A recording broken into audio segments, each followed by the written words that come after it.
राकेश जी, आप लॉ के महारथी है, कैटेगरी के लिए क्या हो सकता है?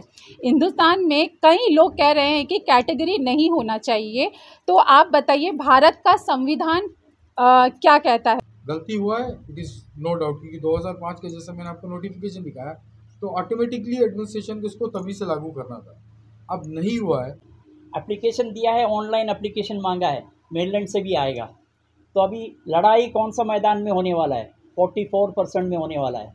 तो क्या आप चाहते हैं कि हम रिजर्वेशन छोड़ दें और वो 44 और ये हमारा 46 मिल के मेनलैंड वालों से लड़े? अंडमान मॉपला सर्विस ऑर्गेनाइजेशन और लोकल बॉन्ड एसोसिएशन का एक जॉइंट प्रेस कॉन्फ्रेंस है ये, और जो हमारा इश्यूज है वो इशू जो है 38% OBC reservation quota in appointment of teachers को लेकर जो हम लोगों ने एक मुद्दे को टेकअप किया था, उस मुद्दे को लेकर ये प्रेस कॉन्फ्रेंस हम लोगों ने ऑर्गेनाइज किया है।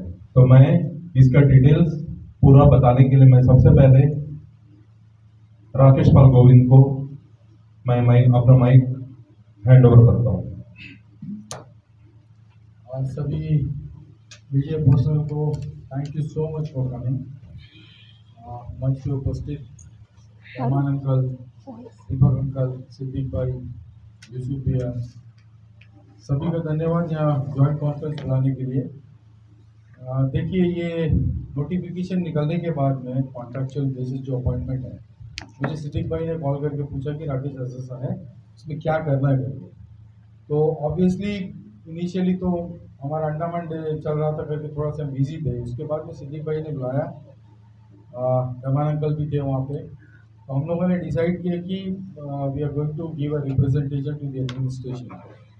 रिप्रेजेंटेशन ये देना था कि 38% जो रिजर्वेशन है हमारा, और गवर्नमेंट ऑफ इंडिया का जो ऑफिस मेमोरेंडम है जिसके हिसाब से आपका कोटा सेट किया गया है, उसमें 2005 का जो गज़ट है, official gazette Andaman Nicobar island का, उसमें कैटेगरी वाइज ओबीसी को उन्होंने रिजर्व किया है। मोपला एसोसिएशन, लोकल बॉन्ड्स, भातू, करेन, इस तरह करके कैटेगरीज में उन्होंने ये किया है, रिजर्व किया है। तो हम ये चाहते हैं कि जैसे ऑफिस मेमोरेंडम है, नोटिफिकेशंस हैं, उसके तहत तो कॉन्ट्रेक्चुअल बेसिस में if it is about 45 days तो आपको रिजर्वेशन के हिसाब से ये अपॉइंटमेंट करना है। तो हम लोगों ने वही रिप्रेजेंटेशन दिया है, एलजी साहब को दिया है, सीएस को दिया है, सेक्रेटरी एजुकेशन को दिया है, डायरेक्टर एजुकेशन को दिया है। तो इसीलिए हम लोगों ने जॉइंट प्रेस कॉन्फ्रेंस बुलाया है।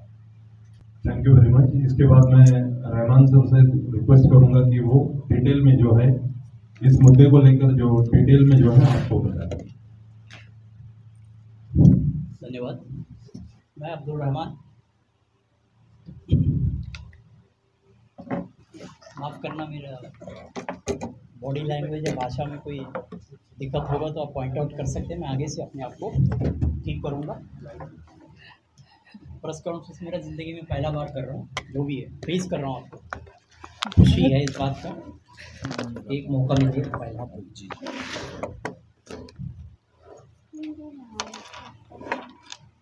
आपसे बात करने का मकसद किसी दफ्तर में जाके किसी ऑफिसर से बात करने का तरह नहीं है, क्योंकि आप जनता का आवाज़ और जनता का जज्बात हो, ये मानकर ही हम आपके सामने बैठे हैं, और यही आपका भी कंसेप्ट होगा। क्योंकि जो एक आदमी खड़ा होके कितना भी बड़ा चौराहे में खड़ा होके कुछ भी बोले, उसकी बुलंदी उतना नहीं होगा जितना ये जो मीडिया है, चाहे प्रेस कागज़ का मीडिया हो, इलेक्ट्रॉनिक्स मीडिया हो, या कोई भी और भी तरीके का मीडिया हो, उनका पहुंच जो है हर जगह तक, पूरा देश तक, और अंडमान का तो खास करके हर कोने में जा रहा है आजकल। तो हम ये संदेश देना चाहते हैं कि अंडमान निकोबार आइलैंड्स में जो पॉपुलेशन का इन्फ्लक्स हो रहा है, उसके हिसाब से जो पुराने बाशिंदे जिसको हम मान के चलते हैं, चाहे लोकल बॉन्ड हो, मापला हो, भातू हो, करेन्स हो, या बाकी किस्म के सेटलर्स हो, ये कैटेगरी तो शुरू से ही आया हुआ है। आपको याद होगा 342 का सर्टिफिकेट हुआ करता था, सेटलर सर्टिफिकेट हुआ करता था, शेड्यूल्ड ट्राइब का सर्टिफिकेट हुआ करता था, 10 ईयर कैटेगरी का सर्टिफिकेट हुआ करता था एक ज़माने में। वो ज़माना लद गया अभी, जब उसके खिलाफ में सुप्रीम कोर्ट में लोगों ने गया, जो भी इंटरेस्टेड पार्टी गए, अंडमान से ही गए हैं, जाके वहाँ पे लड़ाई हुआ। यहाँ पे उस वक्त अंडमान मामला सर्विस ऑर्गेनाइजेशन आज जो आप देख रहे हैं उस हिसाब से नहीं था, बल्कि ऐसी बिखरा हुआ था।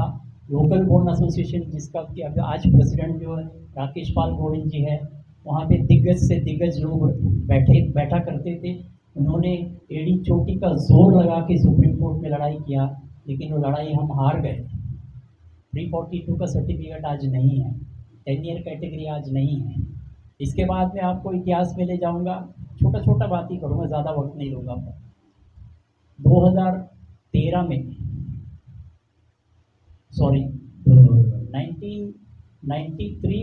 1990 में जो मंडल कमीशन का इम्प्लीमेंटेशन शुरू हुआ, वीपी सिंह साहब प्राइम मिनिस्टर बने, उस टाइम में मंडल कमीशन का रिकमेंडेशन को लागू करवाया, इसमें ओबीसी निकला। अंडमान में 93 में वक्कम पुरुषोत्तमन साहब जब लेफ्टिनेंट गवर्नर थे, उस वक्त गवर्नमेंट ऑफ इंडिया से एक इंस्ट्रक्शन, इनको एक कमीशन का कंस्टिट्यूशन किया गया, और वो कमीशन 94 से लेके 2005 तक यहाँ पे अंडमान में 10 साल का सर्वे करने के बाद में एक रिपोर्ट दिया, जिसमें कहा गया कि 5 कैटेगरी के लोगों को आइडेंटिफाई कर दो। उसका भी ग्राउंड वही था। लोगों को आइडेंटिफाई कैसा किया? जो प्री 1942 में अंडमान के बाशिंदे हैं, उनमें 4 किस्म के लोग हैं।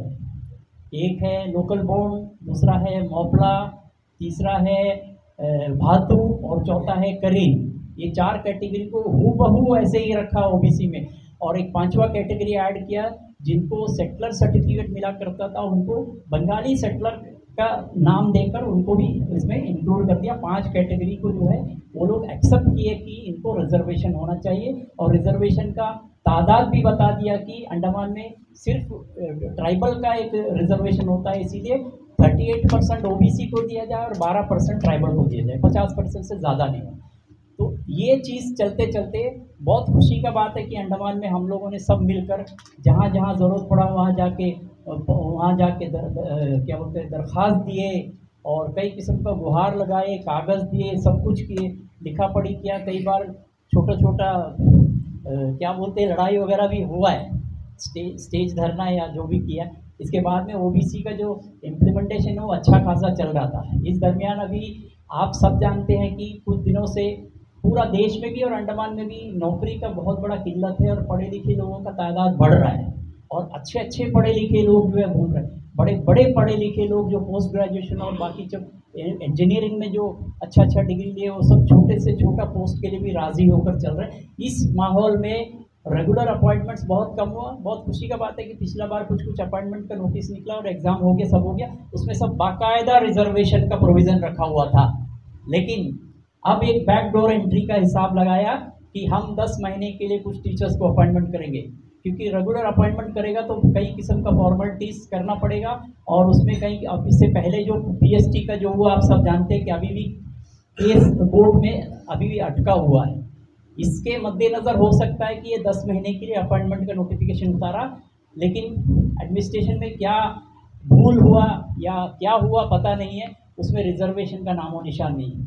आपको अभी हमारा सेक्रेटरी साहब हमको शेयर करेंगे, 1968 में सबसे पहली बार गवर्नमेंट ऑफ इंडिया ने इंस्ट्रक्शन निकाला था, अगर कोई भी ओहदे पे आप 45 दिन से ज़्यादा किसी को अपॉइंटमेंट करेंगे सरकारी और सरकार का जो मदद में चलने वाला कोई इंस्टीट्यूशन में, तो उनको रिजर्वेशन का प्रोविज़न रखना चाहिए। वो कौन सा रिजर्वेशन था? शेड्यूल्ड ट्राइब और शेड्यूल्ड कास्ट था। अभी 1990 के बाद 1990 के बाद में क्या हुआ, ओबीसी इंट्रोड्यूस हो गया। इसके बाद में रिजर्वेशन का जो है वो 1918 में गवर्नमेंट ऑफ इंडिया से इंस्ट्रक्शन आया कि आप ओबीसी को भी उसमें इंक्लूड कीजिए। 2018 में उन लोगों ने इंक्लूड करने के लिए बोला कि SC ST छोड़ के ओबीसी को भी उसमें इंक्लूड करो आप, रिजर्वेशन जो उनका ड्यू देना है। अब ये जो 539 पोस्ट 539 पोस्ट का जो नोटिफिकेशन हुआ था उसमें कोई रिजर्वेशन का जिक्र नहीं है, ना ही एसटी का है, ना ओबीसी का है, ना ईडब्ल्यूएस का है, ना हैंडीकैप का है, ना एक्स सर्विसमैन का, किसी का भी नहीं है। तो इससे हम लोग जो है बौखला गए देख के ये क्या हो रहा है।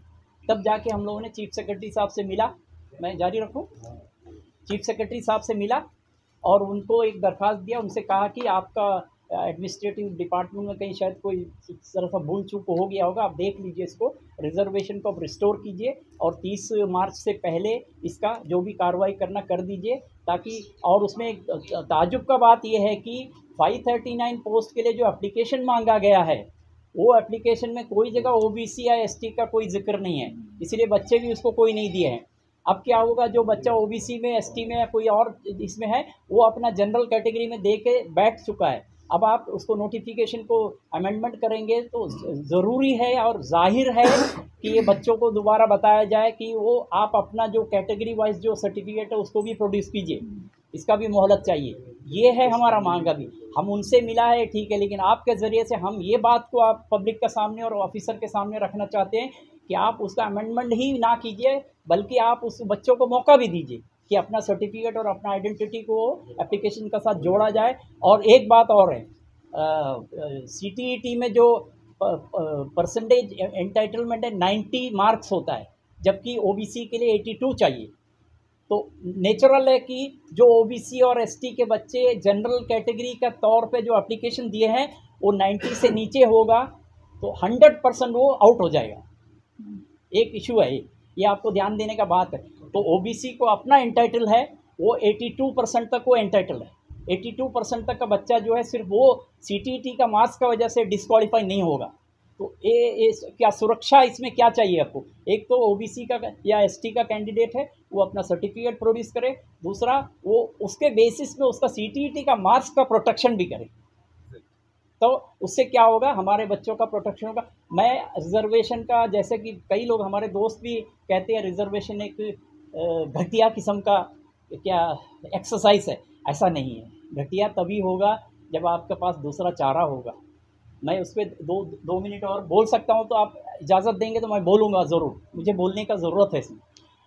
अंडमान में अब आप देखिए रिजर्वेशन का हैसियत से देखेंगे तो 38% ओबीसी का है और 8% अभी 12 था, 8% जो है ट्राइबल का एसटी का कर दिया। इसका मतलब है 46% रिजर्वेशन है। 46 है ना, 46 छोड़ के 44%, 54% अभी ओपन में है। अब वो ओपन में कौन कौन आएगा देखिए, आप एप्लीकेशन दिया है, ऑनलाइन एप्लीकेशन मांगा है, मेनलैंड से भी आएगा। तो अभी लड़ाई कौन सा मैदान में होने वाला है, 44% में होने वाला है। तो क्या आप चाहते हैं कि हम रिजर्वेशन छोड़ दें और वो 44 और ये हमारा 46 मिल के मेनलैंड वालों से लड़े? हमारा मजबूरी तो नहीं है इसका, हमारा मजबूरी ये मजबूरी है कि हम अंडमान के हैं, हम अंडमान छोड़ के नहीं जा सकते। जैसा जापान आने से पहले अंडमान के लोगों को कहा था, हमारे सब दादा परदादाओं को कहा गया था जहाज़ रेडी है, भाग जाइए अंडमान से। नहीं भागेंगे, कहाँ भागेंगे, जिएंगे यहाँ, मरेंगे यहाँ। कई लोग मर गए, कत्ल हो गया। आप हम्फ्रीगंज में जाके देखिए कितने लोगों को मारे। इधर नेताजी, पुराना नेताजी क्लब में देखिए लोग शहीद हो गए। वो लोग हैं, उन्हीं के वंशज हैं हम लोग देर से आए। ये जो साहब है, ये लोग जो है हमसे कई साल पहले आए, उनका भी अपना इतिहास है, हमारा भी इतिहास है।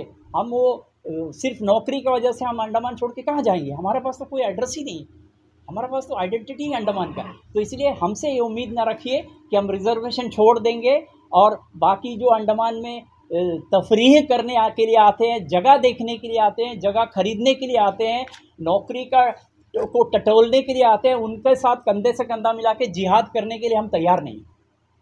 इसीलिए रिजर्वेशन के लिए हम ज़ोर से पकड़े। हमारा पास सिर्फ एक ही चारा है अपने बच्चों को बचाने के लिए, रिजर्वेशन ही रिजर्वेशन। अगर आप बोलते हैं कि 100% अंडमान में जो आइलैंडर है, जो एस्टैब्लिश्ड है, उसमें कोई प्री 42 और बाकी का सवाल नहीं है। जो भी अंडमान में आ चुके हैं उनको आइडेंटिफाई कीजिए और एक सीलिंग कर दीजिए कि अंडमान में जो लोग आए सब अंडमान आइलैंडर्स है, और उसको 100% जॉब रिजर्वेशन दीजिए। हम कभी भी रिजर्वेशन नहीं मांगेंगे, हमारा रिजर्वेशन का क्लेम खत्म हो जाएगा, क्योंकि हमको अभी कंपटीशन अंडमान में रहने वाले लोगों से करना है। लेकिन आज का डेट में ऐसा नहीं है, हमको तो दिल्ली में रहने वाला, मुंबई में रहने वाला और कई बड़े बड़े जगहों से और बाहर से पढ़ के आने वाले बच्चों के साथ हमारे बच्चों को हमको पढ़ाना है। आप जानते हैं अंडमान का कितना बैकवर्डनेस है एजुकेशन में। ऑनलाइन एप्लीकेशन को भी हम लोगों ने उसमें रिव्यू करने के लिए कहा है कि आप इसको रिव्यू कीजिए, क्योंकि इसमें मेलैंडर का इन्फ्लक्स होने वाला है। पॉपुलेशन जो आ चुका है रहता है वो आता है, एप्लीकेशन का ज़रिए फिर इन्फ्लक्स होने वाला है। एक बच्चे को नौकरी मिल गया तो उसका पीछे 10 आदमी आ जाएगा यहाँ, और हमारा और इनका कंधे में ही रहेगा। हम जो ऑक्सीजन लेते हैं उसको शेयर करेंगे, हमें जो पानी की कमी है उसको शेयर करेंगे, हमारा पास ज़मीन नहीं, उनको भी ज़मीन नहीं होगा, तो हम भी और वो सब एक तरह बन जाएगी। और इसके बाद में बोलेंगे कि आप रिजर्वेशन क्यों मांगते हैं, हम राज़ी नहीं है इसके लिए। आप इस तरह करेंगे, एडमिनिस्ट्रेशन या गवर्नमेंट ऑफ इंडिया कोई नोटिफिकेशन करके अगर अंडमान के लोगों को आइडेंटिफाई कर देंगे, सील कर देंगे, बाकी जो लोग आने वाले हैं उनको कुछ भी परमिट के हिसाब से आप दीजिए, चाहे 6 महीना रहिए, साल भर रहिए, लेकिन वापस जाना पड़ेगा आपको। ब्रिटिश का टाइम में भी हुआ करता, मेरे पास अभी भी वो सर्टिफिकेट पड़ा है।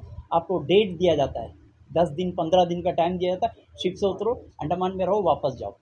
ये सिस्टम लागू करो। ये अंडमान है, ये फ्रेजाइल आइलैंड है, यहाँ पे रिसोर्सेस कम है, यहाँ पे जलजला आता है, पानी की कमी है, अनएम्प्लॉयमेंट है, इतना ज़्यादा आपको कार्बन मोनोऑक्साइड चल रहा है यहाँ पे, सड़क में इतना रश है, क्या हालत है, मैं क्या बताऊँ, आप हमको बताएंगे सब चीज़। आप देख रहे हैं, रोज़ देख रहे हैं आप, बल्कि शहर में रहने वाले लोग ज़्यादा सफोकेटेड है। हम तो खुशकिस्मत है कि हम जंगल में रहते हैं।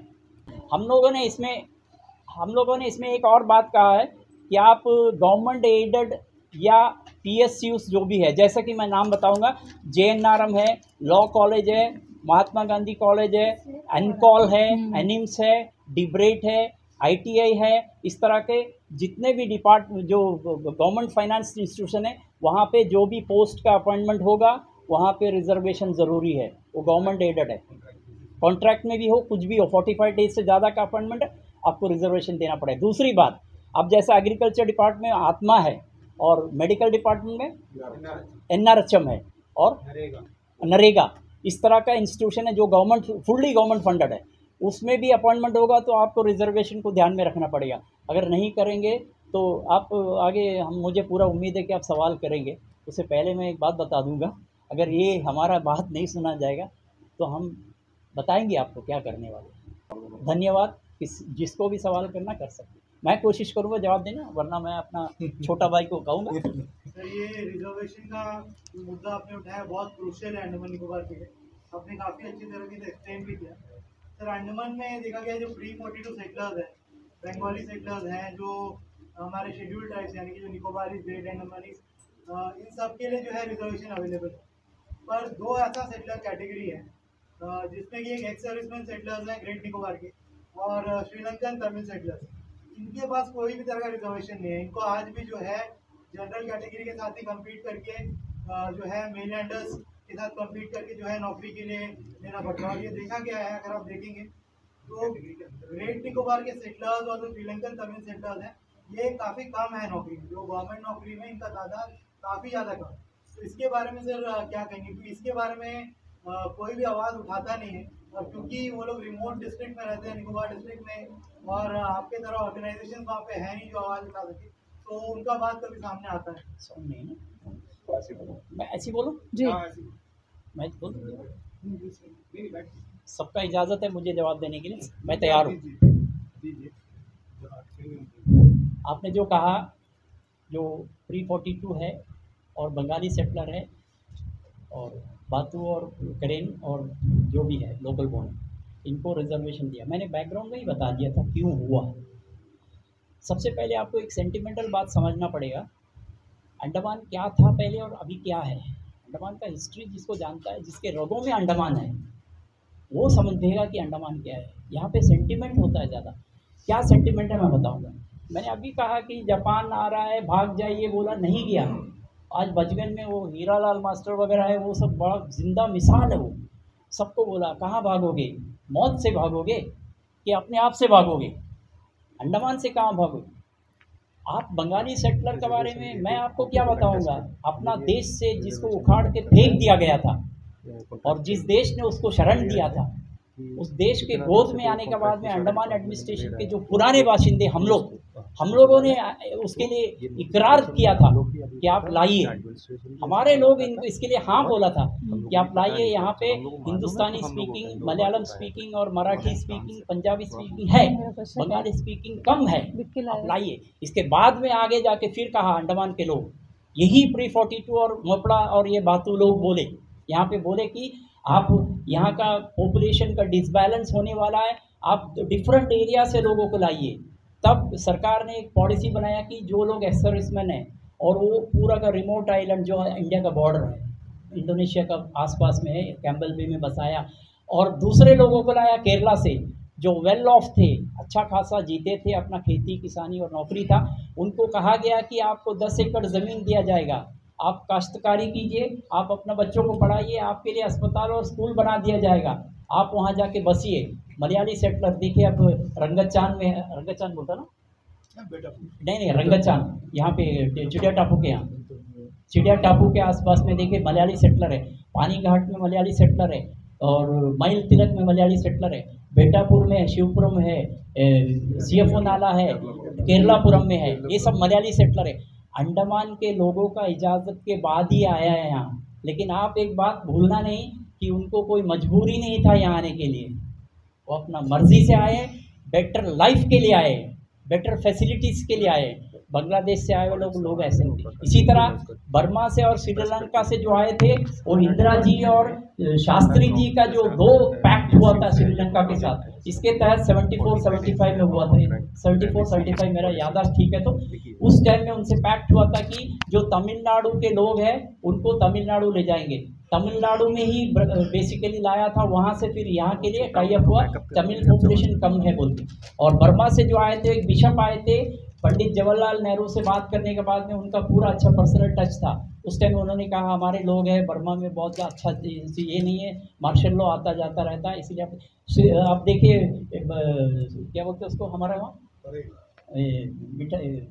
सैतान खाड़ी में है, और हम्फ्रीगंज में है, और शोलबे में है बर्मा सेटलर तमिल्स।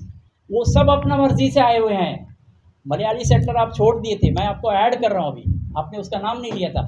और उसमें से मलयाली सेटलर और बाकी सिर्फ मलयाली सेटलरों को पढ़े लिखे बहुत अच्छे लोग हैं, इंटेलिजेंट हैं, वो लोगों ने हाई कोर्ट तक गया, जिसको कि हम लोगों ने कंटेस्ट किया।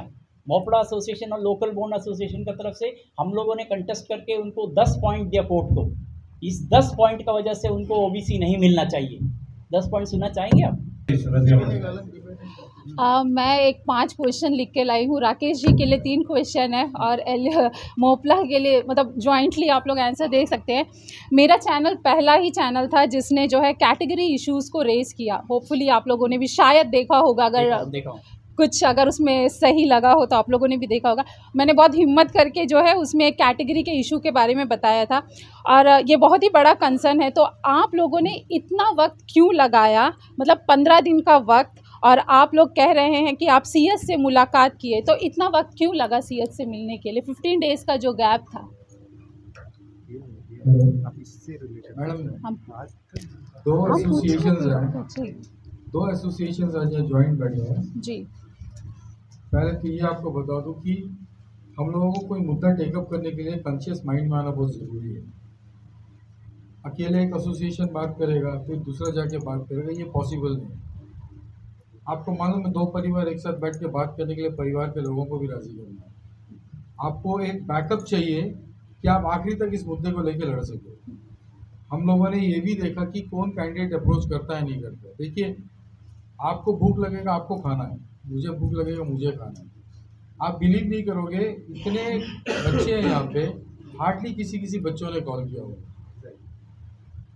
तकलीफ तब लगा कि अपने लोकल अब भी सो रहे हैं।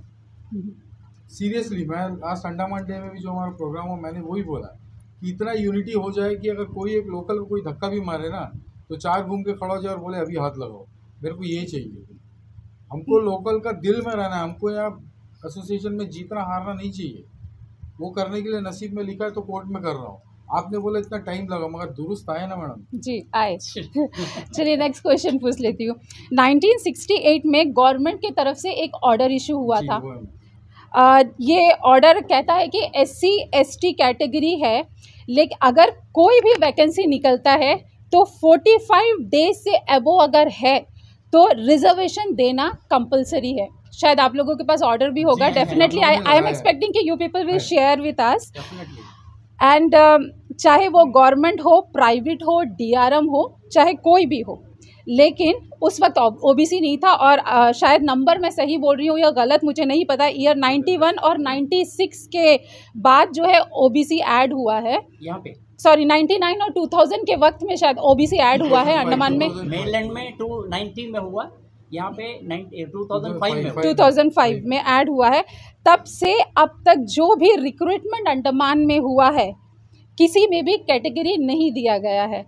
तो कई सालों से जो है जो डीआरएम है, कॉन्ट्रैक्ट में जो जॉब है, तो आपको लग रहा है कि ये गलत तरीके से, क्योंकि चाहे गवर्नमेंट जॉब हो या डीआरएम में अगर किसी को लिया जाए तो अबो 45 डेज़ है तो उसके लिए कैटेगरी होना चाहिए। यहाँ पे तो मिली भगत में या जान पहचान में लिया गया है, मुझे ऐसे लगता है, क्वालिफ़िकेशन वगैरह को नज़रअंदाज करते हुए।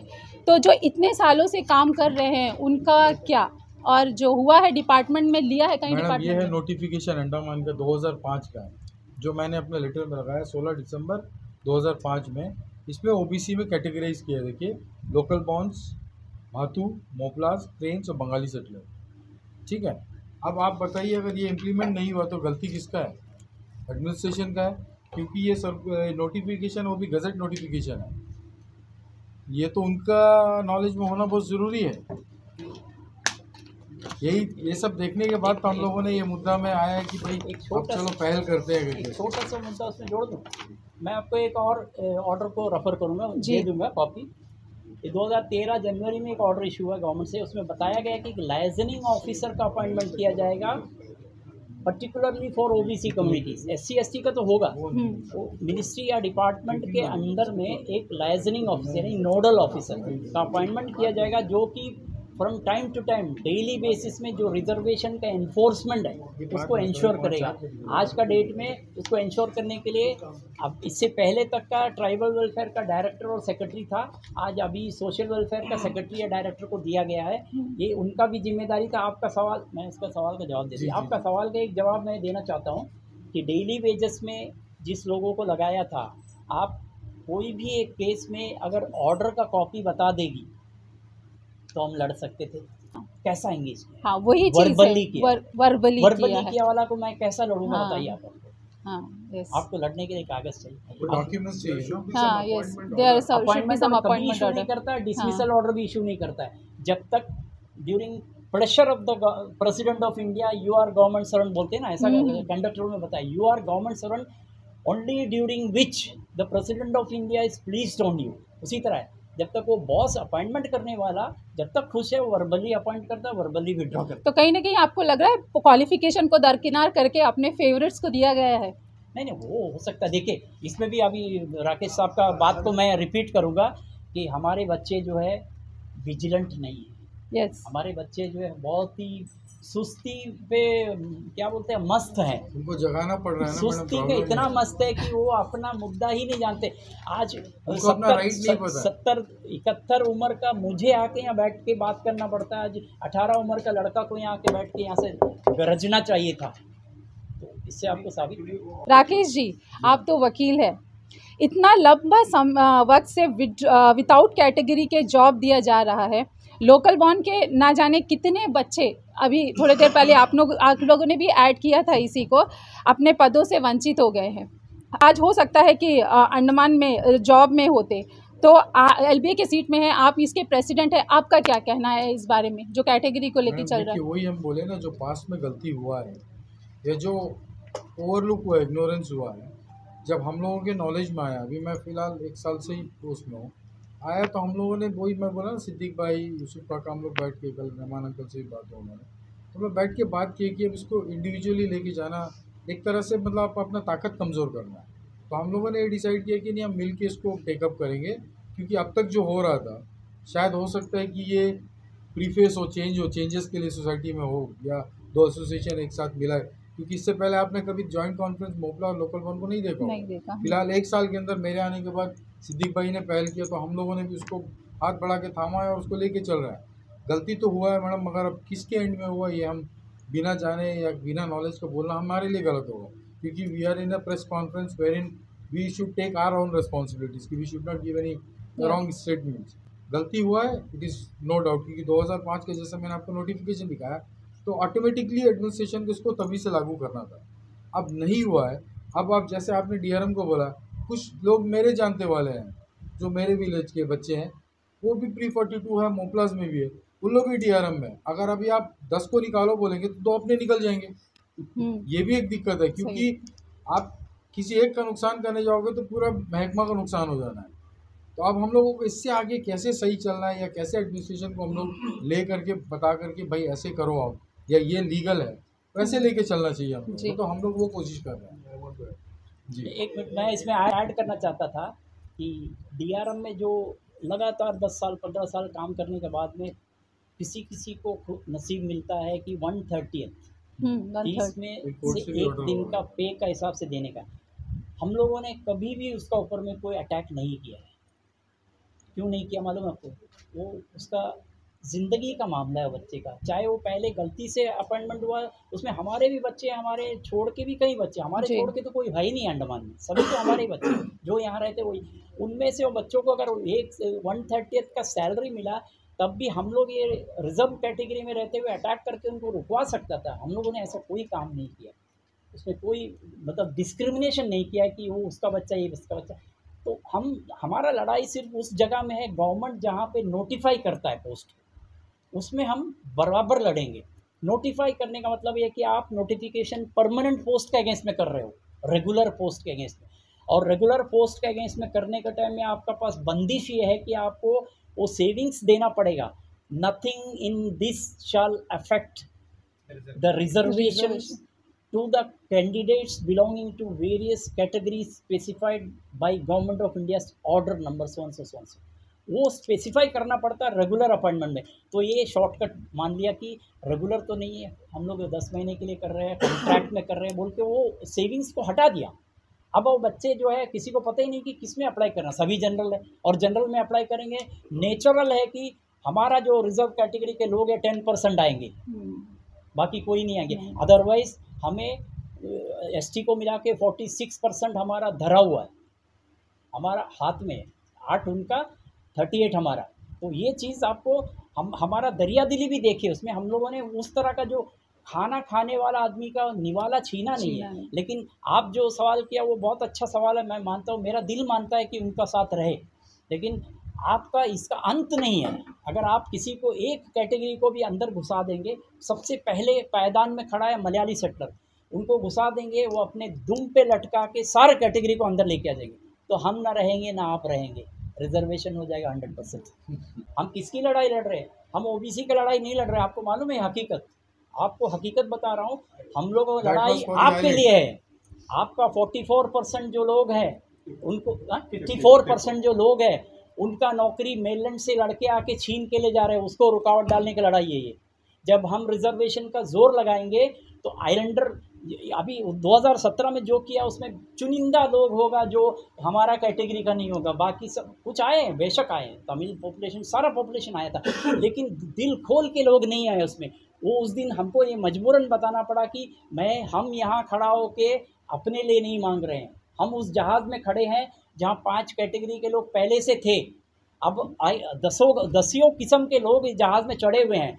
जहाज़ डूबेगा तो आप भी डूबेंगे, हम भी डूबेंगे। आपको ये मुगालता है, आपको ये गलत फहमी है कि ये जहाज़ डूबेगा तो लोकल बॉन और मोपला मरेगा, आप भी मरोगे। ये हम भाषण किया था उस दिन। तो आपको ये मैसेज जाना चाहिए ना, आपको मालूम होना चाहिए कि हम लोग क्या चीज़ के लिए लड़ रहे हैं। 54% के लोगों का बचाव के लिए हम लोग लड़ाई है। आइए हमारे साथ, मैं आह्वान करता हूँ वो जो लोग हैं जो हमारा कैटेगरी में नहीं आते हैं और अंडमान के बच्चे हैं और वो रिजर्वेशन का सपोर्ट करे ना करे उससे कोई मतलब नहीं। आप मेलैंड का रिक्रूटमेंट को रोकने के लिए एक बार और कमर कस ले, 2017 के बाद 2023 को करेंगे। हमारा जो प्रेसिडेंट यहाँ बैठे हैं, प्रेसिडेंट और सेक्रेटरी बैठे, हम तो सबके सामने रहेंगे। आपका जो अदर देन रिजर्व कैटेगरी के लोग अगर आ जाएंगे, उनके नुमाइंदे आ जाएंगे, हमारे साथ बिठाइए, प्रेस कॉन्फ्रेंस करके आपको ऐलान कर देंगे कि हम पूरा 100% रिजर्वेशन के लिए यहाँ पे मुहिम छेड़ेंगे। वोट तो फेल हो गया, जनता फेल नहीं होता कभी भी, जनता का साथ हम जाएंगे। बड़े मुश्किल से मंच में आज पहली बार शायद मेरे 12-14 साल के करियर में कोई वकील मुझे मिला है, तो मैं और एक क्वेश्चन शूट करना चाहती हूँ डेफिनेटली। राकेश जी, आप लॉ के महारथी है, कैटेगरी के लिए क्या हो सकता है? हिंदुस्तान में कई लोग कह रहे हैं कि कैटेगरी नहीं होना चाहिए, तो आप बताइए भारत का संविधान क्या कहता है? रिजर्वेशन कभी भी होता है तो ये डेफिनेटली लॉ के अंडर ही होता है। आप विदाउट लॉ तो कोई भी चीज़ एनफोर्स नहीं कर पाओगे।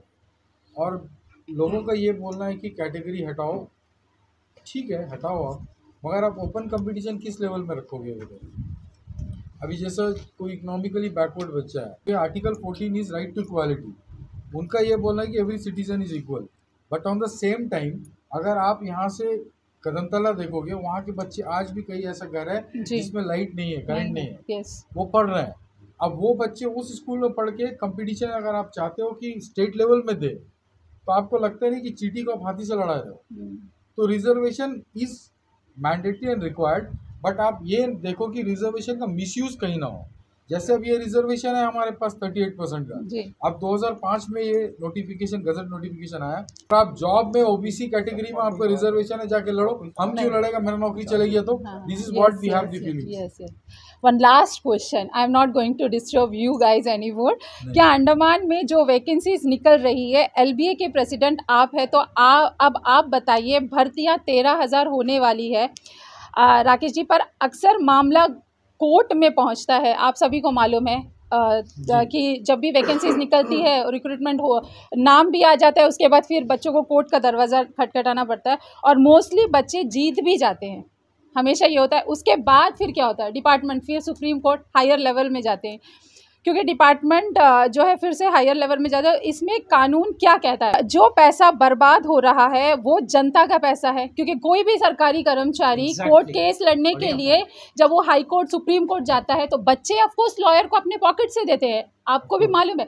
लेकिन डिपार्टमेंट का पैसा वो हमारा पैसा है, टैक्स पेयर का पैसा है। वो थोड़ी जो कोई भी आईएएस, कोई भी आईपीएस या कोई डायरेक्टर उठा के 5,000 10,000 देता है कि वकील को दे दो। इस पे क्या कहना है? मगर फिर मैं बता रहा हूँ आपको, एडमिनिस्ट्रेटिव पॉलिसी होता है, डिसीजन होता है। अब ये कहाँ से पूरा मामला केस में कैसे आता है, ये भी मैं बताता हूँ। जो भी प्रोसीजर्स ऑफ अपॉइंटमेंट है ना, अगर आप इसको प्रोसीजर वाइज फॉलो करो तो आपको अगला वो केस करने का मौका नहीं मिलेगा। सिंपल सी बात है। yes, अभी बीच में आपको पता होगा, लास्ट टाइम जो बच्चे सीटीटी क्लियर किए थे, उन्होंने कैट से केस जीता, हाई कोर्ट से भी जीत गए वो। अब शायद एडमिनिस्ट्रेशन उसमें सुप्रीम कोर्ट जाने की तैयारी। अब उसमें मैं आपको बता रहा हूँ, उसमें क्लॉज में ये था कि 10 ईयर्स तक आप कोई एक सब्जेक्ट में पढ़ना, उसके बाद में आप 11th-12th अगर दूसरे लैंग्वेज में करते हो, जैसा 10th तक आपने हिंदी में पढ़ा, 11th-12th आपका अंग्रेजी मीडियम से, तो 10 ईयर्स का जो एजुकेशन है उसके हिसाब में एक क्लॉज उसमें था कि आप ये पोस्ट में भर सकते हो। बच्चा 5 साल एक लैंग्वेज में पढ़ा, 5 साल एक लैंग्वेज में पढ़ा, वो भी भर दिया, उसका भी सिलेक्शन हो गया। अब ये गलती किसकी, आप बताइए? जब आप एक पब्लिकेशन देते हो according to your rules and procedure, आप क्यों उसको फॉलो नहीं करते? अब दोनों कैटेगरी के बच्चे लोग केस लड़ रहे हैं आपस में जी, तो दिस इज द डिफिकल्टी। मैं इसमें एक छोटा सा चीज़ जोड़ना चाहूँगा, आपकी इजाज़त। आप शायद बोलना भूल गए, मैं जोड़ने का ही काम। एक्चुअल में बात यह है कि जब कोई लैकुना होता है प्रोसेस ऑफ अपॉइंटमेंट में, रिक्रूटमेंट में, तभी एक अपॉर्चुनिटी होता है अगले को कोर्ट में जाने। अब लैकुना क्यों होता है, दैट इज अ क्वेश्चन। कौन करता है, किसका इंटरेस्ट? क्योंकि आगे के लिए कुछ प्लानिंग होता है। ऐसे ही कोर्ट सारे केसेस एंटरटेन नहीं करती, कोर्ट के पास बहुत सारे केसेस हैं। तो लैकुना डेलिबरेट है, वो सब it's a matter of different. ठीक है, ये हो गया ना। मैं इसमें जोड़ता ये हूँ, मैं वही बात करना था, मेरे मुँह का बात छीन लिया हो। ठीक है, अगर अपॉइंटमेंट नहीं देना है तो लैकुना बना दो। हाँ, एज सिंपल एज इट। अगर 2 साल कोई पोस्ट खाली रह जाता तो है लैप्स हो जाएगा, लैप्स हो जाएगा, डीम्ड टू बी abolished। हाँ वो तो If I am not wrong, ये है गवर्नमेंट ऑफ इंडिया का order, deemed to be abolished, मतलब पोस्ट गया। और दूसरा बात है, इसमें एक चीज़ छूटा है आपका, ये जो अपॉइंटमेंट का प्रोसेस है, अंडमान निकोबार आइलैंड्स में कोई अपॉइंट करने वाला कोई भी प्रोसेस में, अंडमान निकोबार आइलैंड्स का कोई बच्चा नहीं है उसमें। वो प्रोसेस को फाइनल करने के लिए सुनता है अब, अंडमान निकोबार आइलैंड का कोई भी वो खून वाला बच्चा उसमें नहीं बैठा है। इसीलिए ये बाहर से आया वाला आदमी ये कर रहा है, और उसको अंडमान का आदमी को नौकरी देना कोई पाबंदी नहीं है, बंदिश नहीं है उसका पास, कोई मजबूरी नहीं है। टालते जाओ, लैकुना निकालो, कोर्ट में भेजो। अगर कोर्ट बच्चे जीत गए तो अपील में चले जाओ, रिवीजन में चले जाओ, टाल मटोल करो और बोलो हम क्या करेंगे, बच्चे तो सब केस करते हैं।